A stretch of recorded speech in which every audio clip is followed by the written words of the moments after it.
자, 이제 전개 부분 우리가 같이 읽어봤습니다. 그러면은 이번에는 전개 부분에서 우리가 알아두면 좋은 내용을 한번 같이 살펴보도록 할게요. 자, 일단 전개 부분에 처음에 보면은 이제 허생이 찾아가는 사람 있죠? 변씨 부자요. 네, 변씨 부자, 변씨 성을 가지고 있는 부자입니다. 그래서 이 부자를 찾아가서 허생이 뭐라고 얘기를 하죠? 만냥만 빌려주시오. 라고 합니다. 그러니까 변씨가 대뜸 빌려줍니다. 네, 쿨하게 만냥 오케이 하면서 그냥 만냥을 줘버려요. 근데 그러면은 이 만냥이 굉장히 적은 돈일 것 같잖아요. 근데 이 만냥이라는 돈이 생각보다 굉장히 큰 돈이라고 하는데 얼마나 큰 돈인지 우리가 여기서 손님을 또 한번 모셔서 네. 알아보도록 할게요. 자, 수학을 사랑하는 수학천재 이브이 선생님을 한번 모셔보도록 하겠습니다. 자, 수학천재 이브이 선생님 나와주세요. 안녕하세요. 네, 저는 수학을 사랑하는 수학 천재 피카츄계요 이브이게요. 저는 피카츄의 탈을 쓴 이브이예요. 네, 지금 만냥을 빌려줬다고 했는데 우리 한번 생각해보면 뭐 만냥? 만 원인가? 뭐 만 원 정도 빌려줄 수 있지 라고 생각을 할 수 있는데요. 사실은 만냥이라는 돈은 어마어마하게 큰 돈이라는 거를 우리가 한번 생각을 해보면 알 수가 있어요. 이 만냥은 우리가 옛날과 지금은 이 환율이라는 개념이 존재하지 않기 때문에 계산을 하기는 좀 힘들지만 옛날에도 우리는 밥을 먹었고 지금도 밥을 먹고 있어요. 그래서 쌀의 가격을 기준으로 해서 계산을 해보면 만냥은 지금 현재 우리나라 돈으로 약 7억 원의 돈이 된답니다. 자, 어마어마하게 큰 돈이죠? 이 돈은 우리가 조금 생각을 해보면 아파트 한 채 정도를 할 수 있는 가격이라고 생각할 수가 있어요. 놀랍네요. 감사합니다. 와, 여러분 7억이라니. 7억 만 원 아니에요. 만 원인 줄 알았죠. 네, 너무 너무 대뜸 쉽게 빌려줘서 우리가 만 원이라고 만 원 정도로 생각하고 가볍게 넘어갈 뻔했는데 그 당시에 만냥은 지금 현재 경제 규모로 환산했을 때 한 약 7억 원 정도 7억 원 정도. 즉, 되는 큰 돈이었어요. 네, 우리가 살고 있는 인천에 아파트 한 채 정도는 살 수 있는 그런 정도의 돈이죠. 그런데 이 변씨 부자는 정말 묻지도 따지지도 않고 그냥 어느 보험 광고처럼 대뜸 그러시오 하고 줬단 말이에요. 아니, 돈이 얼마나 많으면 7억을 그냥 그 자리에서 빌려줍니까? 자, 여기서 우리가 알 수 있죠. 변씨는 굉장히 큰 부자고, 그리고 허생이 뭔가 뜻을 펼칠 수 있도록 7억 원 정도에 가볍게 빌려줄 수 있는 정말 배포가 큰 사람이구나 라는 것도 우리가 알아볼 수 있네요. 그죠? 네, 그렇죠. 그래서 어쨌든 허생이 이렇게 돈 7억 원, 네, 만냥을 빌려서 이제 거리로 나갑니다. 근데 아무도 모르는데 이제 허생이 이름도 아는 사람이 없고 묻지도 않았어요. 심지어 변씨는. 그쵸? 이름도 모르는 상태로 그냥 그러시오 한마디만 하고 끝났단 말이에요. 그런데 이 허생의 뭔가를 아마 이 사람이 알아본 거겠죠. 그쵸. 그러니까 평범한 사람은 아니다. 비범하다. 이런 좀 약간 허생의 비범한 면모를 알아본 거겠죠. 그쵸? 관상쟁인가요? 딱 보고 안 거죠. 그죠? 그래서 또 그러니까 뭔가 굴하지 않은, 가난하지만 가난에 굴복하지 않은 뭔가 당당한 그런 인물이라는 거를 이 변씨 부자가 알아본 거겠죠. 네, 어쨌든 네, 허생이 일단 이렇게 만냥이라는 돈을 얻었습니다. 그리고 어디로 가냐면은 이제 안성이라는 곳으로 갑니다. 실제 안성, 실제 그쵸? 실제 있는 지명이죠. 네, 안성으로 가는데 안성으로 가는 이유는 경기도, 전라도, 충청도, 경상도. 자, 이곳을 모두 갈 수 있는 예를 들면 교통의 요지 같은 거죠. 굉장히 중요한 교통의 갈림길이라고 할 수 있겠습니다. 그래서 안성으로 가게 됩니다. 그쵸? 교통의 갈림길이라는 건 사람도 물건도 다 모인다라는 거예요. 사람과 물건이 모이는 곳에는 돈이 넘쳐나는 거죠. 따라가게 그쵸? 되어 네, 있습니다. 돈이 많이 모이는 곳이라는 뜻이에요. 그래서 이 안성으로 내려갑니다. 자, 그러면 허생이 안성에서 무엇을 할까요? 뭘 했죠? 과일을 사 모았죠. 네. 네, 과일을 사기 시작합니다. 그냥 보이는 대로 다 샀어요. 대추, 감, 배, 석류, 유자, 과일이랑 과일은 몽땅 사들였어요. 그냥 이 사람이 얼마에 팔겠어? 그러면 그래, 달라. 팔지 않는 사람한테는 2배로 줄게, 달라. 그래서 모든 과일을 싹쓸이 합니다. 7억이니까 7억이 수중에 7억이 있잖아요. 아니 조선 팔도의 모든 과일을 사고도 남았을 것 같아요. 그렇죠. 그쵸? 처럼 우리가 싸그리 다 모은 거죠. 모은 거죠. 그 당시에는 또 과일이 지금처럼 아주 풍족하진 않았잖아요. 뭐 수입해오고 이런 게 아니잖아요. 그러니까 충분히 그 만냥 가지고 다 과일을 다 모았을 수 있어요. 그리고 이 대추, 감, 배, 뭐 그 당시에 석류도 있었나 봐요. 그쵸? 그러게요. 네. 석류, 유자, 뭐. 네, 특히 대추, 감, 배 같은 경우에는 제사상에 올라가는 네, 사과, 대표적인 과일이죠. 그렇죠. 그러니까 이런 제사상에 올라가는 대표적인 과일이기 때문에 사실 없으면 안 되는 과일들이란 말이에요. 또 조선 뭐 유교에서는 제사가 또 굉장히 중요한 행사잖아요. 그래서 그런 정말 중요한 필요한 과일들을 싹쓸이 했으니까 돈을 벌 수밖에 없었겠네요. 그렇죠. 음. 그래서 허생이 이렇게 과일을 사들이고 얼마 지나지 않아서 이제 전국에서 난리가 납니다. 왜 난리가 나냐면은 아까 조경미 선생님이 말씀하신 대로 제사를 차리려고 해도 잔치를 벌이려고 해도 과일이 없거든요. 근데 제사상에는 당연히 과일이 있어야 되고요. 그 다음에 잔치상에도 당연히 과일이 올라갔을 거예요. 아, 그럼요. 그런데 그 과일을 아무리 구하려고 해봐도 구할 수가 없는 거죠. 왜냐면은 허생이 전부 다 싹 모아서 자기 창고 안에 꼭꼭 숨겨두었기 때문에. 자, 그러면 이제 반대 입장이 됐습니다. 지금까지는 과일 장수들이 값을 주고, 값을 받고, 그 다음에 뭐 2배로 쳐받고, 그러면서 과일을 팔았지만, 이제는 반대로 과일 장수들이 허생에게 숙여야 되는 입장이 된 거죠. 그래서 값을 얼마만큼이나 쳐받았죠? 10배요. 10배요. 자, 2배를 주고 사서 10배를 주고 팔았어요. 처음값을 10배를 받고 이제 과일을 되팔았단 말이죠.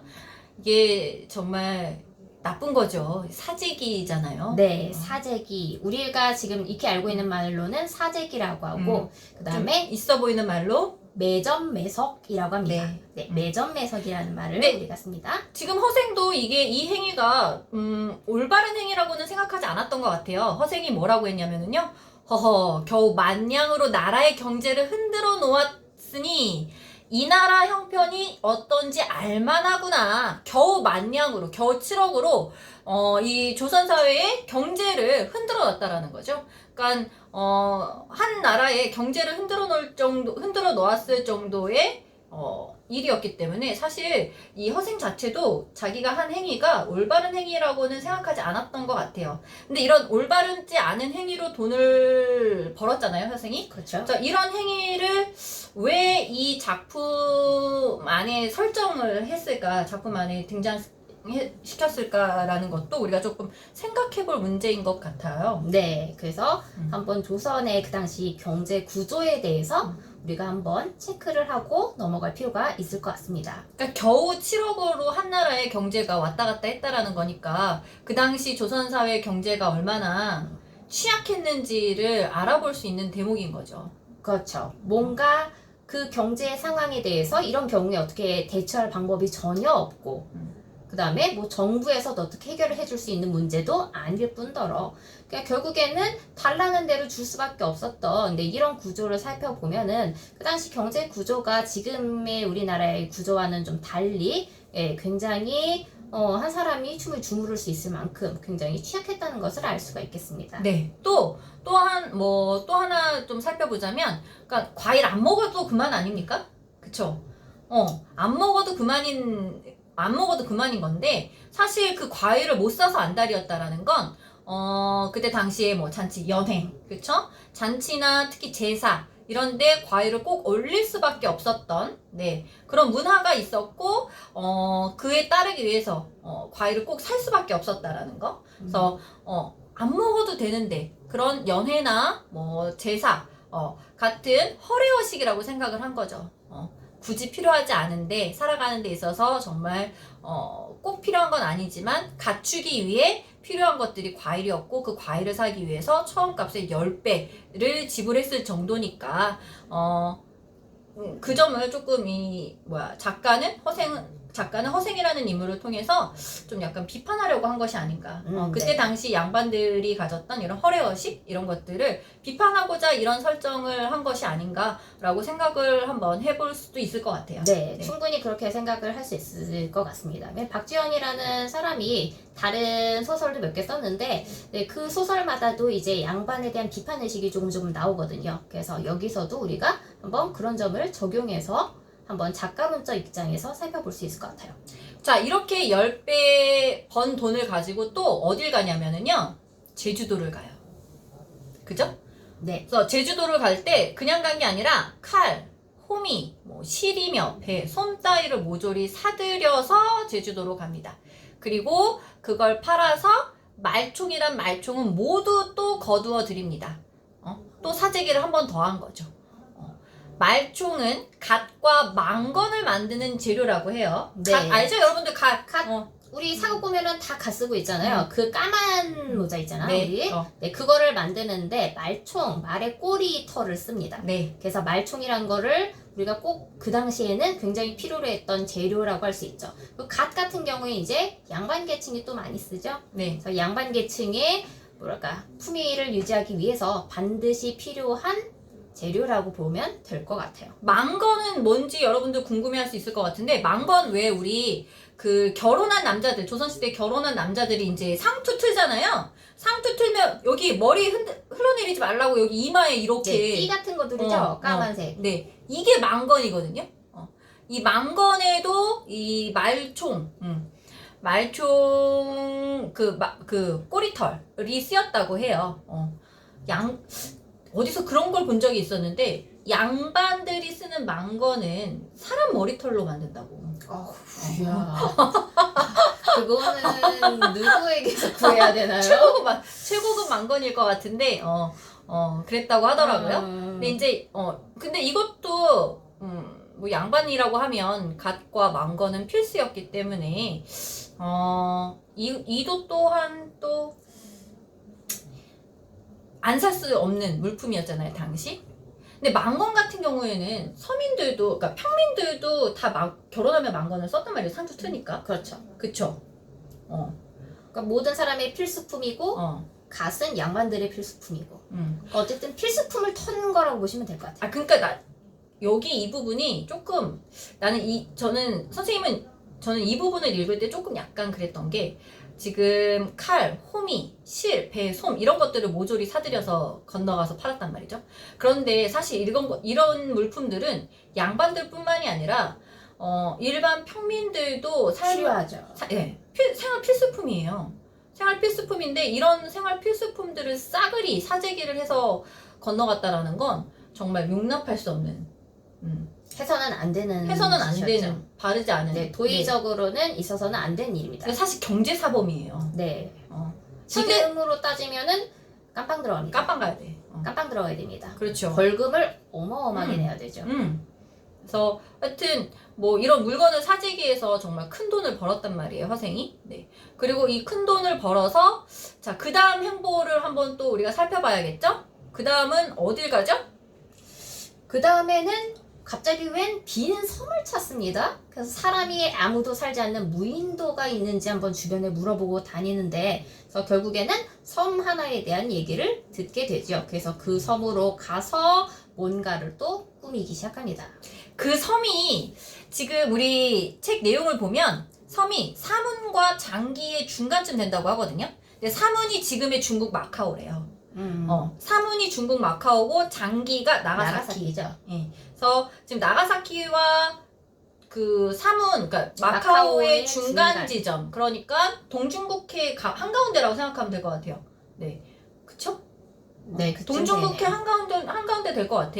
그죠? 그 정도의 가상의 섬이에요. 네, 가상의 섬을 구합니다. 그리고 가상의 섬에 혼자 들어가는 것이 아니라 전라북도 변산 영화 있지 않았어요? 네, 그런 영화가 있었. 박정민이랑 김고은 나오는 영화가 변산 아닌가? 그 변산이 이 변산인가? 제가 그 영화를 안 봐서. 저도 영화는 안 봤는데 영화를 안 봐서 변산이 나와서 있어요? 변산이 나와가지고 불현듯 생각났어요. 불현듯. 네. 하여튼 그 전라북도 변산에 도둑들이 들끓었대요. 도둑들이 들끓어가지고 이 나라가 이 도둑들 때문에 나라가 어지럽다고 판단하고 이 문제를 해결해야겠다라고 생각한 허생이 이 도둑들을 꼬셔서 네, 섬으로 데려가죠. 그 과정도 한번 같이 한번 살펴볼까요? 자, 지금 보면 그 도둑들은요 태어날 때부터 도둑은 아니었겠죠? 그렇죠. 태어날 때부터 도둑이었던 게 아니라 여기 이 소설 안에서 보면은 가진 게 없었기 때문에 도둑일 수밖에 없었다라는 말이 더 맞을 것 같은데요. 자, 그래서 허생이 이 도적들한테 묻는 부분이 있죠. 그래서 아내가 있느냐? 없다. 논밭이 있느냐? 없다. 그러면서 도적들이 항변을 하죠. 야, 너 같으면은 논밭도 있고 마누라도 있는데 도적질을 왜 하니? 즉, 이 사람들은 본인이 벌어먹고 살 수단이 없고 그렇기 때문에 살기 위해서 도적질을 할 수밖에 없었다라는 배경 우리가 읽어낼 수 있습니다. 그렇죠. 실제로 조선 후기에 이런 정말 생계가 너무 어려워서 산적이 되거나 도적질을 하는 이런 도둑들이 많이 생겨났다고 해요. 그래서 그때 당시에 사회적인 상황이 이 소설 속에도 녹아 있는 것이 아닐까라고 판단해 볼 수 있는데요. 사실 정말 누가 도둑질을 하고 싶어서 도둑이 됐겠어요. 그렇죠? 근데 그렇죠. 당시에는 농사를 짓고 농사진 작물을 팔아서 세금도 내고 밥벌이도 해야 밥도 벌어먹고 이제 살아야 되는데 되죠. 그게 어려웠던 거죠. 당시 이제 탐관오리들, 부정부패한 관리들로부터 수탈을 당하는 경우도 굉장히 많았고, 그래서 도둑이 되고 싶어서 된 것이 아니라 도둑으로 몰릴 수밖에 없었던 그런 사람들이 많았다고 합니다. 네. 그래서 그런 지금 박지원이 쓴 이 소설이 지금 우리 이 허생전이 열하일기에 수록된 이야기잖아요. 네. 네, 거기에 이제 같이 수록된 이야기 중에 양반전이라고 있어요. 그렇죠? 그 양반전도 마찬가지로 양반전에서도 양반을 비판하죠. 네, 양반을 비판하는데 뭐 쉽게 말하자면은 이런 내용입니다. 양반이라고 하는 거는 예를 들면은 하는 게 정말 거의 없어요. 없어. 하는 게 없는데도 양반으로 태어났기 때문에 주변 사람들을 자기 맘대로 부리면서 남매의 재산을 빼앗아가면서 자기 배를 불리면서 자신은 체면만 차리는 그러한 사람으로 이제 묘사가 되거든요. 도둑질한다 그래요, 대놓고. 네, 그런 사람이 보이죠.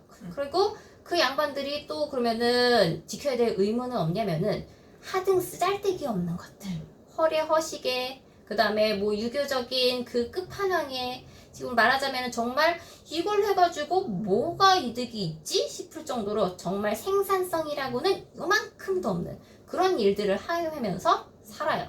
그렇지만 양반이기 때문에 지배계층인 거죠. 그래서 그 양반들의 그런 모순에 대해서 이 작가 연암 박지원이 그분의 굉장히 비판적인 시각을 가지고 있다는 것을 박지원의 다양한 소설을 보면은 우리가 알 수가 있습니다. 네. 근데 지금 우리 이 허생전에서 등장하는 이 도둑들과 관련해서는 좀 약간 이 도둑들이 불쌍하고 이 도둑들에 대한 시선이 뭐 가엾다, 뭐 동정, 뭐 이런 느낌은 사실 잘 드러나지는 않아요. 네, 그런 그죠? 부분은 안 보입니다. 네. 그렇지는 않지만 이 도둑들을 데리고 빈섬으로 들어갑니다. 그러니까 나라를 어렵게 하는 이 도둑들을 한데 모아서 빈섬으로 데려간 거죠. 네, 데려가죠. 나라를 구하기 위해서 데려간 걸까요? 일단 나라의 문제라고 여기 얘기를 했으니까 그 문제를 없애는 게 주 목적이었던 것 같아요. 그러니까 뭐 나라를 구하기도 하고 그 겸사겸사 겸사. 도둑들도 이제 도둑질에서 벗어나서 사람답게 좀 살 수 있는 환경을 만들어주고 만들어주고 그리고 여기에까지 더하자면은 본인의 개인적인 목표가 있었던 것 같거든요. 그래서 제가 보기에는 이제 본인이 자기 스스로의 능력을 한번 시험한 거죠. 그래서 내가 꿈꾸는 이상적인 국가를 한번 건설해보면 어떨까 하면서 도적질을 한 사람을 데리고 일부러 사람이 한 명도 없는 무인도를 찾아서 한번 본인의 능력을 시험해 봤던 그런 네, 내용이 들어가 있는 것 같습니다. 그러니까 박지원이 허생이라는 인물을 통해서 그때 당시 박지원이 작가가 생각했던 이상적인 덕목, 이상향 이런 것들을 이 빈 섬에, 이 빈 섬이라는 공간에, 이 장소에 다 집어 넣은 것 같아요. 네, 그렇죠. 본인이 한번 지금 현실은 어차피 박지원의 현실은 본인이 만족할 만한 그런 현실은 아니잖아요. 양반에 대해서 부정적인 생각을 가지고 있고 당시 현실도 자신이 원했던 그런 현실이 아니고 그렇기 때문에 아마 이 소설 속에 본인이 머릿속으로나마 그려왔던 그런 이상적인 현실을 아마 조금이라도 표현해 보고자 네, 아마 이런 부분을 집어넣었던 것 같은데요. 네, 도둑질하지 않고 누구나 다 공평하게 뭐 농사를 짓고 농사를 지어서 나온 농작물을 팔아서 큰 부를 축적하는 축적하는 이제 그런 사회. 그래서 누구나 다 풍요롭게 살 수 있는 그런 사회를 이상적인 국가라고 봤던 것 같아요. 네. 네. 그러면서도 거기서 그치는 것이 아니라 이제 뭔가 그 이상적인 덕목, 그러니까 최고의 도가 무엇이냐, 그러니까 도와 예에 대해서 언급한 부분들도 나오거든요. 그러니까 이제 농사를 지어서 농작물을 나가사키에 팔았잖아요. 나가사키에 팔았는데 얼마에 팔았죠? 은 100냥 아닙니까? 맞아요. 은 100만 냥이야. 이때 곡식을 거두어서는 3년 동안 먹을 양식을 저장하고 나머지는 모두 배에 싣고 장기도로 가서 팔았다. 장기가 아까 나가사키라 그랬잖아요. 그 나가사키에 흉년이 들어가지고 하필이면 이 곡식을 팔았는데 은 100만 냥이래요. 가늠이 됩니까? 어마어마한 돈이죠. 은 100냥하고 그냥 100냥은 또 다르거든요. 그죠? 은은 통상 그냥 일반 돈의 4배 더 비싸다고 생각하면 돼요. 4배. 그럼 아까 우리가 만냥이 7억이라고 했으니까 네. 100만 냥이면 700억. 70억, 700억, 700억? 700억. 700억? 자, 700억. 700억에 곱하기 4. 오 마이 갓. 갑자기 머릿속이 하얘졌어. 자, 이럴 때 바로 필요한 게 우리의 수학 선생님인데 지금 좀 바쁘신 것 같아요. 와, 여러분들 계산해보세요. 은 100만 냥. 엄청난 부를 걷어들인 거죠. 그죠? 자, 그리고서는 이제 그랬는데 허생이 근데 이때 은 100만 냥 벌고 나서 이제 좀 뭔가 좀 해본 것 같다라고 생각을 하고 어느 정도 만족을 했던 것 같아요. 그죠? 자, 그런데 만족하지 못하고 떠나죠. 그렇죠. 떠나죠. 네. 섬에서 이상국가를 본인이 만들려고 노력을 했는데 본인이 생각하는 이상국가를 완벽하게 만들 수는 없었던 거죠. 네. 네. 그러니까 부자가 되게 한 다음에, 그러니까 백성들을 부자가 되게 한 다음에 문자도 새로 만들고 의관도 새로 정하려고 했다라는 거예요. 이거는 그냥 나라 하나 만들겠다는 거거든요. 나라를 정말 새롭게 네. 하나 만들겠다는 건데. 근데 땅은 좁고 내 덕 또한 부족하니. 그러면서 이제 여기를 떠나련다라고 합니다. 네. 나라를 만들기에는 일단 물자도 부족하고 일단 땅이 좁다고 했잖아요. 그러니까 본인 뜻을 펴기에는 일단 갖춰진 재반 조건이 부족하고 거기다가 이제 본인이 해봤는데 아마 본인의 능력이 부족하다는 거 보니까 아마 어떻게 할 수 없는 그런 정신적인 부분 또는 문화적인 부분, 사회적인 부분 아마 이런 게 있었을 수 있겠죠. 그래서 결국에는 허생은 섬을 떠나게 됩니다. 근데 떠날 때 그냥 떠난 게 아니라 자기가 생각하는 최고의 덕목이 무엇이다, 최고의 기본 예의범절이 무엇이다 라는 걸 백성들한테 가르쳐주고 떠나거든요. 근데 그때 뭐라고 했냐면 아이를 낳거든 오른손으로 숟가락을 잡도록 가르치고 또 하루라도 먼저 태어난 사람이 먼저 음식을 먹도록 양보하라고 합니다.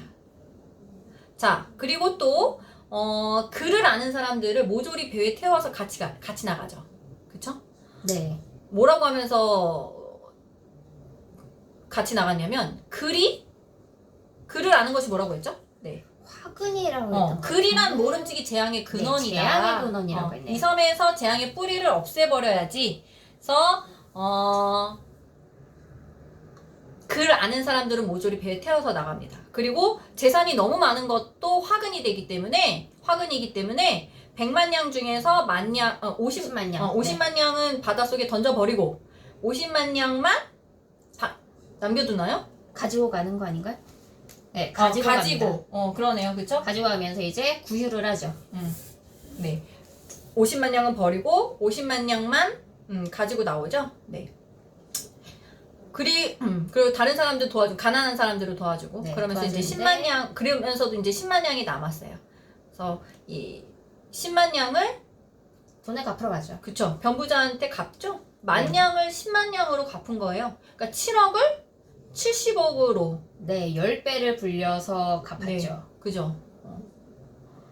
그래서 지금 이 부분 전개에 해당하는 부분 지금 어떤 에피소드였냐면 허생이 매점 매석으로 과일과 말총을 사재기 한 다음에 매점 매석으로 큰 돈을 벌어서 빈섬에 변산 도적들을 데리고 떠나서 그 도적들이 살 수 있도록 생활의 터전을 마련해주고 그리고 나와서 변부자에게 돈을 갚는 네. 것까지 네, 지금 그런 이야기가 된 내용까지가, 거죠, 그죠? 네, 이 부분에 들어가 있습니다. 저는 근데 좀 약간 여기에서 조금 살펴볼 만한 게 그때 당시에는 그러니까 이게 조선 시대니까요. 조선 시대. 유교 사상이 정말 근간이었던 조선 시대였기 때문에 지금 인간으로서 지켜야 할 기본적인 예의범절 중에 오른손으로 숟가락을 잡도록 가르치라고 했는데 지금 이 현대적인 관점에서 보면 사실 터무니없죠. 맞지 않죠. 우리는 오른손잡이로 전부 태어나지 않잖아요. 네, 오른손이 옳다, 오른손이 바른가요? 오른손만이 무조건 네. 맞는 것처럼 여기서는 네. 얘기하고 있지만, 그렇지 않죠. 네, 현대에서는 아니죠. 아니죠. 그렇지만 뭐 네. 당시는 그랬다는 거. 조선 시대의 관점에서 본 거죠, 그렇죠? 네, 난 양손잡이고 싶은데. 저도 왼손을 좀 더 자유롭게 쓸 수 있으면 어. 좋겠네요. 네, 뭐 먼저 태어난 사람이 먼저 음식을 먹도록 양보하게 하는 것도 네 장유유서라는 유교 사상의 근간을 둔 예의범절이라고 덕목이라고 할 수 있겠네요. 네. 근데 이제 정말 마음에 안 드는 게 글이란 모름지기 재앙의 근원이다. 그러니까 많이 알면 알수록 불행하다라는 거야. 그죠? 전 여기엔 좀 반대입니다. 이 생각에는 조금 반대예요. 그러니까 그때 당시에 그러니까 박지원도 지배계층이란 말이죠. 그렇죠. 박지원도 양반의 결국에는 양반이에요. 네. 기득권 세력이에요. 그쵸? 지배계층이었어요. 그 지배계층의 입장에서 보았을 때 백성들이 많이 안다라는 건 하등 도움이 되지 않는다라는 그런 의식이 무의식 중에 의식적으로 이 소설 속에 반영한 들어있다고 것이 볼수 아닌가. 그렇죠. 세종대왕이 한글을 창제했을 때 반대를 하잖아요. 백성들이 글을 알면 오히려 나라가 혼란해진다라고 주장을 하면서 그때 반대 상소문을 이말리인가요? 최말리인가요? 네, 최말리가 주장을 하죠. 그거랑 어떻게 보면은 일맥상통해요. 맞아요. 네. 그러니까 그런 양반 계층들이 가졌던 선민의식이라고 해야 되나요? 그런 네. 것들이 녹아있는 것이 아닌가. 그래서 이 부분에서는 조금 읽을 때 반발심이 확 들었거든요. 그렇죠. 왜냐면 본인은 10년 동안 글 읽기만 했으면서 왜 다른 사람들은 글도 못 배우게 하고 그거 좀 이상하지 않나요? 저는 그래서 이 부분 읽을 때 조금 그랬어요. 기분 나빴어요. 네. 네. 여러분 자. 배움은 힘입니다. 네, 많이 알아야 이용당하지 않습니다. 네, 우리 억울하게 살고 싶지 않죠? 네. 남들한테 치여가면서 살고 싶지 않죠? 배워야 됩니다. 네, 알아야 됩니다. 그렇죠. 네.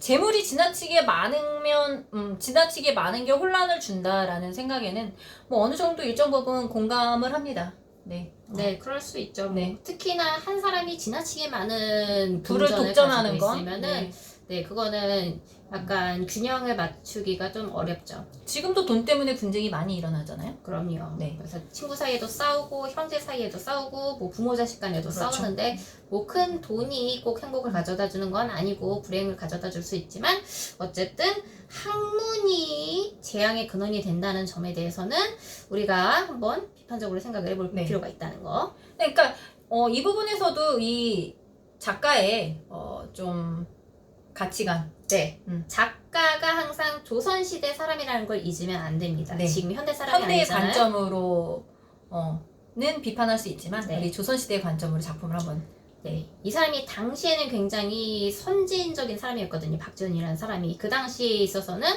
굉장히 새로운 인물, 급진적인 뉴페이스, 개혁파죠. 아주 급진적인 사람이죠. 근데 지금 보면 이제 꼰대 끼도 보이고 네, 꼰대라고 하면 뭐 할 말 없을 것 같은데. 근데 당시 박지원을 묘사한 글들을 살펴보면 그 아들이 박지원에 대해서 굉장히 뭐라 그럴까 되게 호방하고 그러니까 굉장히 개성이 넘치고 시원시원하고 이런 성격이었다고 해요. 생긴 것도 그렇게 생겼어요. 생긴 것도 그렇게 생겼대요. 키가 크고 덩치가 좀 있고 좀 이렇게 뭐라고 해야 되죠? 소 한 마리 쥐발같이 생겼어. 네, 소 한 마리. 네, 좀 그렇게 우리가 생각하는 우리가 이렇게 글을 잘 쓴다고 11개를 쓴 연한 박지원이라고 그러면 조선시대에 딱 그 선비상이 있잖아요. 좀 호리호리하고 마르고 그렇게 생기지는 그렇지 않았다고 않았어요. 해요. 굉장히 개성적이고 생각 자체도 마인드 자체도 당시에 비하면 굉장히 급진적인 개혁적인 사상을 가진 사람이었다고 합니다. 자, 네, 그래서 이제 변부자한테 돈 갚았어요. 변부자한테 돈 갚고 그리고 나서도 그러니까 변부자는 정말 7억으로 70억을 벌었잖아요. 자기의 사람 보는 눈이 정확했다라고 자부했을 것 같아요. 그렇죠. 네. 그러면서 또 허생이 그럼에도 불구하고 이름조차 가르쳐주지 않거든요. 자기의 이름조차 가르쳐주지 않습니다. 하지만 이름조차 가르쳐주지 않는 허생이지만 뭔가 이 사람은 대단해. 특별한 사람이야. 그래서 변부자와 인연을 이어갑니다. 인연을 이어가다가 이때 이제 이완이 등장해요. 이완이라는 사람이 등장을 하는데요. 이 이완이라는 사람은 실존 인물입니다, 여러분. 실존 인물이에요. 지금 우리 연안 박지원이 주로 활동했던 시대는 정조대란 말이죠. 정조대왕 시절이란 말이죠. 자, 그런데 이 이완은요, 그보다 100년 전, 한 세기 앞선 사람이에요. 그러니까 효종. 네. 효종이 복림대군입니다. 복림대군. 현빈이요, 현빈. 네. 그렇게 생겼다는 얘기는 아니고. 가장 최근에 그나마 나왔던 네. 영상 매체를 표현하자면 네. 현빈이 맡았던. 네. 어쨌든 그러니까 100년 전에 존재했던 실존 인물인데 지금 이완 대장 하면 뭐로 유명하냐면은요. 그때 당시 이때가 이제 이 이완 대장이 살았던 시대는 어떤 시대였냐면 병자호란이 끝나고 굉장히 우리가 굴욕적이지 않았습니까? 그때 당시의 임금이 인조죠. 인조. 네, 인조가 남한산성에서 버티다가 결국에는 항복을 하죠. 네, 네. 굉장히 굴욕적으로 굉장히 항복을 굉장히 하게 되죠. 굴욕적으로 항복을 합니다. 그때 지금 보면 남한산성의 치욕이라고 해서 나오죠, 그쵸? 네, 산전도에서 산전도의 굴욕이라고. 항복하고, 네, 청나라의 신하의 예를 갖추겠다는 굴욕적인 강화 조약을 맺은 일을 말합니다. 그때 바닥에 막 무릎 꿇고 머리를 부딪히면서 절하고. 네, 절을 했어요. 그때 이제 병자호란이 끝나고 또 이제 굉장히 굴욕적인 조약을 맺었고, 그리고 그때 우리의 조선 사람들이 얼마나 많이 끌려갑니까, 청나라로. 그렇죠. 네. 그때 당시의 세자들도 소현세자와 복림대군도 끌려갔던 거거든요. 그래서 한나라의 왕자들까지 끌려갔을 정도니 얼마나 굴욕적이었겠어요? 그러니까 그때 그 굴욕을 못 잊은 거죠. 그 굴욕을 못 잊은 사람들이 이제 외치는 정책 중에 하나가 북벌 정책이죠. 네. 청나라 이 북쪽 오랑캐들을 무찌르자. 이 청나라 북쪽 오랑캐들을 무찌르자라고 했고, 그 선두에 섰던 사람이, 그를 이끌었던 사람이 이완이라고 할 수 있습니다.